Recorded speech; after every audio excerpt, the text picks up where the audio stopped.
My mom, Patricia, listened in disbelief as my brother Daniel uttered those words. Mom, if Dad's gone, the company's all mine. She responded calmly. Well, obviously, Daniel. Plus, if you do the math, there's supposed to be a sizable inheritance in Plan B with Dad's life insurance. We could live large for a while. It's like a bonus, huh? Got to thank our absent Dad. I felt like I was about to explode with anger. What was wrong with these people? This was unforgivable. I couldn't let them have their way. Just as I was about to yell, I got a call from Dad in the hospital.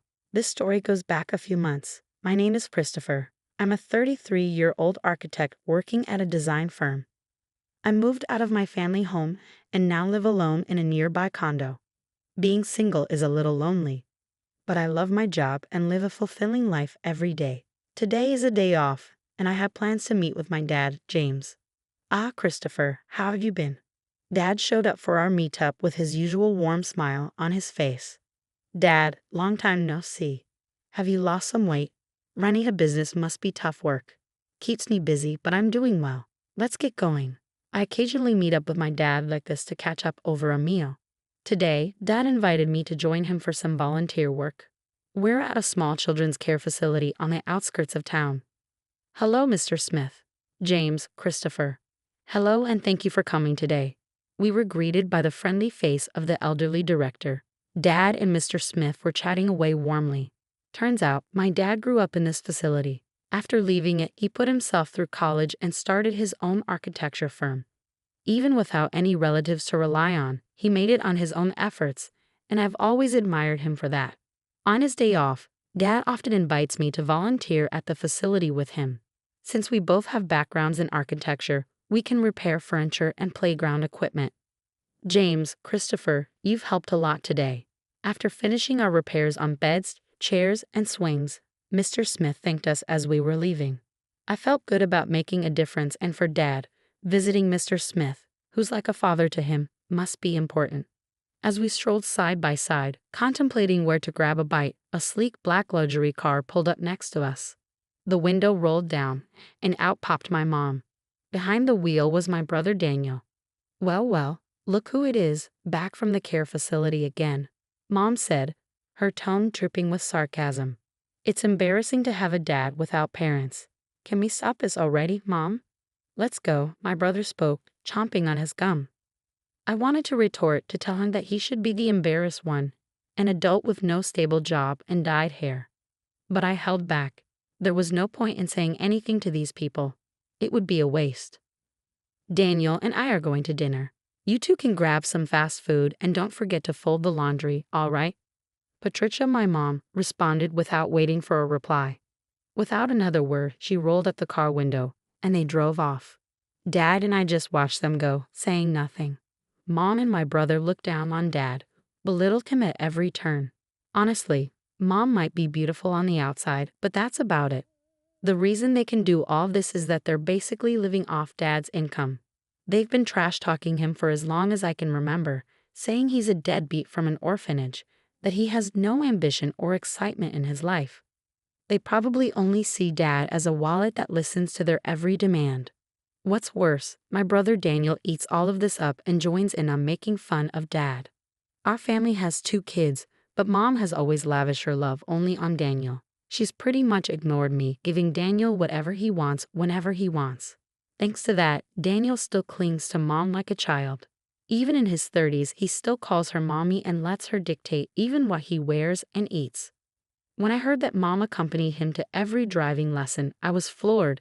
I said to my dad, breaking the silence, "Isn't it hard living with those 2? I asked my dad that question. "I'm used to it. Besides, they're still family. I have to do what I can," Dad said in a lonely voice before heading back to the house he shares with Mom and Daniel. All I could do was watch him go. A month passed. I got a call from Mom saying that Dad had collapsed, so I rushed to the hospital. Dad, who looked even more fragile than a month ago, responded, "I got some tests done, and they found cancer. Apparently, it's pretty advanced." My dad had been diagnosed with progressive stomach cancer. According to the doctors, he had about 3 months to live, give or take. I never thought this day would come. I couldn't fathom how this could happen, especially since he's only in his 60s. Even my mom was visibly shaken. Why did you let things get to this point? You and Daniel have been pushing Dad too hard. You know he's been stressed out, I exclaimed. Christopher, how dare you speak to your parents like that? You're nothing like Daniel. And what is Daniel doing at a time like this? Off gambling again. Mom interjected, her voice filled with disappointment. While Mom and I were arguing, Dad spoke up quietly. Both of you stop. I'm fine. Go home for today. Dad, I'm sorry. I'll be back, I said as I left the hospital room. But between my worries for Dad's health and the shock of his prognosis, I couldn't sleep at night. After that, I took on the responsibility of bringing Dad a change of clothes and doing his shopping as he requested. Sure enough, neither Mom nor my brother lifted a finger. Still, I wanted to make Dad's time as comfortable as possible. I popped into his hospital room during breaks from work and took care of him for 2 months. Then, one day, when I went back to my parents' house to grab some of Dad's belongings, I overheard Mom and my brother talking in the living room. Mommy, once Dad is gone, the business is all mine, right? Stunned by my brother's words, I listened more closely. That's when my mom chimed in, Daniel, it's not a given. Besides, if you do the math, there should be around $2 million in inheritance. Wow, that's awesome. Maybe I should buy another car. Why not? You'll be the company president, so you should drive a nice car. Thanks to his life insurance, we can live a little lavishly for a while. It's like a bonus. Got to thank Dad for not being around, Mom said casually. I felt like I was going to explode with anger. What kind of trash were these people? Unforgivable. I couldn't let them get their way.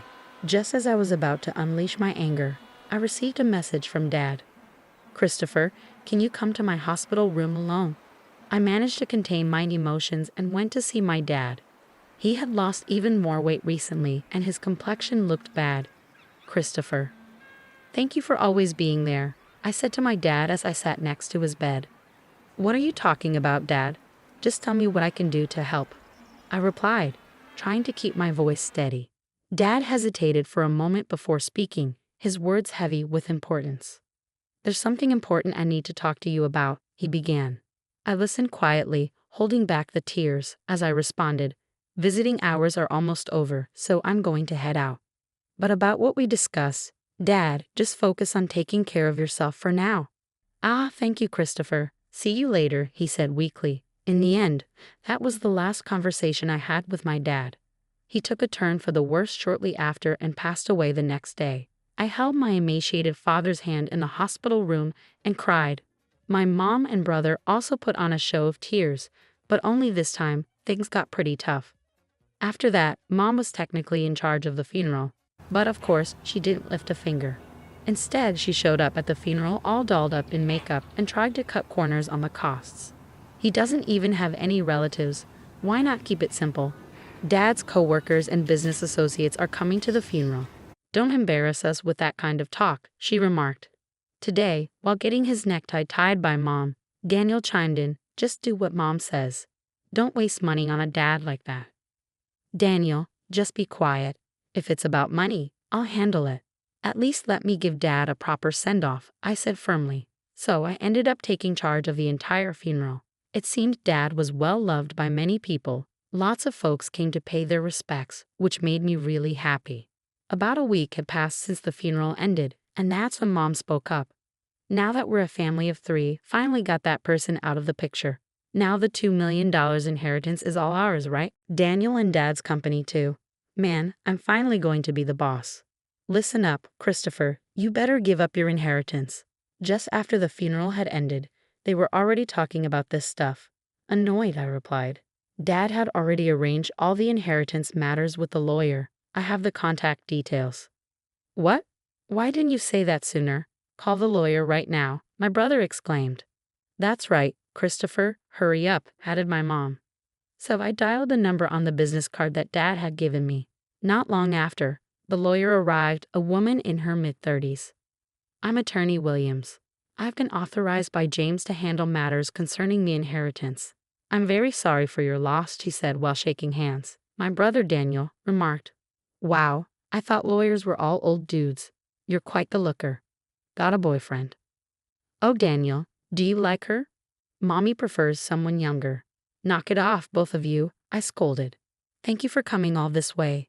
Please come in, I added, ushering Miss Williams into the room. We listened to what she had to say. Let me explain. First of all, concerning the company, James had told me before he passed that it would be transferred to an acquaintance's company. I've been proceeding with the paperwork. What does that mean? I was supposed to become the CEO. I've heard nothing of the sort. My brother raised his voice in protest.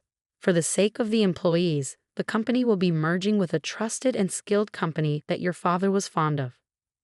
The other company has already agreed, so there's nothing that can be done. That damn outsider.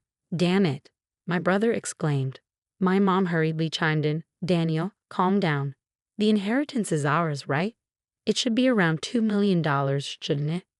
Miss Williams answered matter-of-factly, no, there's nothing like that. The company was not doing as well as you think, and any remaining assets have been used to prepare for the company's transfer. What? What about our money? There should be $2 million coming in. Mommy, what's going on? I questioned. Patricia has received a substantial life insurance payout. She has left a will expressing the desire to gift that money, Miss Williams explained. My mom interrupted. What are you talking about? We've already spent that on a new. The lawyer mentioned Dad's multiple insurance policies. Right then, the question about other life insurance payouts arose. What about those other payouts regarding life insurance? I asked. James had canceled all policies before he passed. All I know is that the money was used up, Miss Williams replied. What? Where did all the money go before he died? Damn it, was he planning to leave us without a dime? I muttered in frustration. I watched as Miss Williams left and my mom and brother lost their composure. As she left, she said, It's tough, isn't it? All I could do was give her a forced smile in return. Later, I looked up at the night sky, recalling the last conversation I had with my father while walking. Christopher, would you take over the company if I die? There might not be much in assets, but I should be able to leave you at least the insurance money. There should be enough of that, Dad had said. What are you talking about, Dad? You were the only one in the family who was kind to me. I wanted to leave something for you, at least, Dad. I respect you for building the company from scratch with your own hard work. I want to make it on my own too. I don't need the company or the insurance money. But if there's any inheritance left, I want you to use it as you wish. I'll help in any way I can, I had replied. Christopher, thank you. Thank you, Dad had said with gratitude. As I continued walking, I realized I had arrived at the facility, despite it being night. Mr. Smith was in the yard, and when he saw me, he ran over in tears. Christopher, James passed away so suddenly. He told me not to come to the funeral. But actually, Mr. Smith, my dad was grateful for both you and the facility. I just found out too, a little while ago. James made a large donation to the facility, a really large one. Now we can buy the things the kids need. We might even be able to renovate. Thank you, but I wish James could have lived. I wish he could have been. While comforting a tearful Mr. Smith, I found myself crying too. Looking up at the starry sky, I whispered in my heart, Dad, you did it. You really did it. A few months later, I had occasionally met with lawyer Miss Williams to handle the intricate legalities of transferring the company and settling the estate. This was to be my last meeting with her. After expressing my gratitude for her support, Miss Williams offered her condolences once more, comforting me in a considerate manner. As I was seeing off Miss Williams, I thought about how I might never see her beautiful face again. She was such a kind and gracious person. Just then, as I was waving goodbye, a familiar car pulled up beside Miss Williams, and out jumped my brother wielding a metal bat. Ah, hey, what the heck are you doing? I yelled, quickly tackling my brother. Shut up. Let go of me. His face turned red as I held him down on the ground. He was struggling. Were you trying to attack Miss Williams? What's going on? What's going on? I demanded. Because of her. I didn't get the company or the money. It's her fault. Damn it. That's ridiculous. This isn't Miss Williams' fault, I responded. I had thought he was foolish, but this was beyond anything I'd expected. While shielding a trembling Miss Williams, I called the police. Inside my brother's car, not just a bat, but also a rope and a stun gun were found. Clearly weapons. He was swiftly arrested. When our mother found out, she fumed, You'd send Daniel to jail, your own family. How heartless. I replied calmly, I no longer consider you or him family. My only family was my late dad. I'm cutting ties with both of you. Mom was still ranting, but I ignored her and cooperated fully with the police investigation. I later found out that my brother had also been repeatedly harassing Miss Williams online, making vulgar comments and slandering her. Threats had even been made, and the police were in the process of identifying him. My brother was sentenced to jail for his attempted attack on Miss Williams. She also sued him in civil court for defamation, and he was ordered to pay damages too. Please take every penny he has if that'll make him reflect on his actions. I'm truly sorry for all this, I said upon my apology. Miss Williams gave a faint smile and said, I'll do just that. Thank you for saving me from a dangerous situation. From now on, I hope you at least find happiness, Christopher. Several months later, when spring arrived, I found myself at Sakura Garden. Today, it wasn't for volunteering, it was a business meeting. Thanks to the funding from my father's donation, the aging facility was planning a renovation. Mr. Smith had approached me for the architectural design. I initially declined, citing my inexperience, but Mr. Smith was unyielding. James always proudly said, Christopher will become an exceptional architect. He's already surpassed me. We can do this because of James. I'd really like for you to take on this project, Christopher, Mr. Smith insisted. With sentiments like that, how could I say no? I wanted to create a wonderful building that brings even a small amount of happiness to the kids and Mr. Smith. I'm sure my dad would have been proud of that. As for my brother, well, he hasn't changed even after his sentencing. Actually, he's become even more irresponsible. Though he avoided jail due to probation, he still begs our mom for money daily, starts drinking in the afternoon, and gambles away what he borrows. My mom is being pushed around by my brother every day. The large house we lived in, thanks to my dad, along with the car bought with insurance money, were sold to pay for Miss Williams' compensation and my brother's bail. Now, it seems they live together in an old apartment. A friend told me she's lost her beauty and looks more like an old woman now. She brought this upon herself, but I hope she at least reflects on how she treated my dad poorly before he passed away and raised my brother to be such a mess. One last thing. I'm going to marry Miss Williams, the lawyer, soon. She told me in confidence that she felt attracted to me after I saved her from my brother's violent behavior. She's a bit on the serious side, but I really love her for her kindness and dependability. From here on, I aim to work hard and be like my dad, building a warm and loving home.